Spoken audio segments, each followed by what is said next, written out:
সেদিন ছিল 5th December. আমরা দারুণ এক সন্ধে কাটালাম সবাই মিলে। নাচ গান হই হুল্লোড় মজা করে আজকে আমাদের দিনটা বেশ কাটলো। আর তোমরা ভাবছো তো এত কিছু কিসের জন্য? চলো এবার তো আমরা বলেই ফেলি। আজ ছিল আমার জামাইবাবুর জন্মদিন, তার জন্যই কিন্তু এত আয়োজন করা।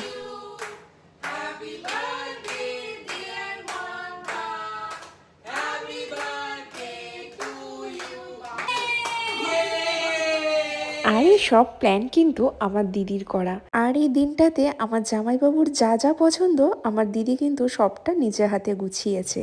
কেক কাটিং এর পর কিন্তু আমরা জামাইবাবুকে সবাই মিলে কেক খাইয়ে দিলাম। আর দেখো আমি কিন্তু সবার জন্য বানাচ্ছিলাম মকটেল।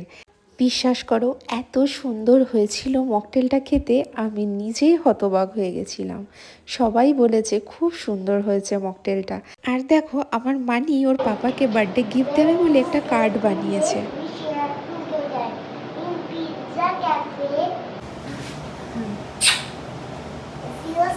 চলো এবার আসি খাওয়া দাওয়ার পর্বতে। আজ দিদি বানিয়েছিল ভেটকি মাছের ফিশ ফ্রাই।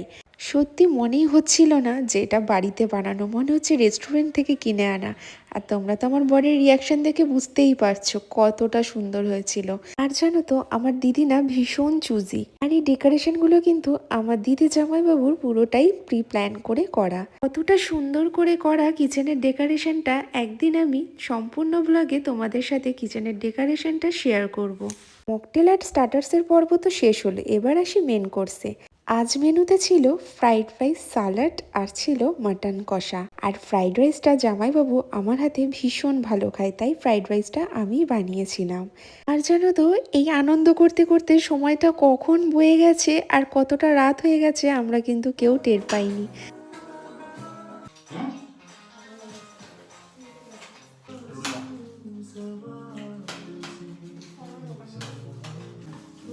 সত্যি বলতে আজকের দিনটা খুব খুব খুব আনন্দ করে কাটিয়েছি। হয়তো বাইরে ডেটে গেলেও এতটা আনন্দ করতে পারতাম না। ব্লগটা তোমাদের কেমন লাগলো তোমরা কিন্তু জানাতে ভুলো না। চলো টাটা।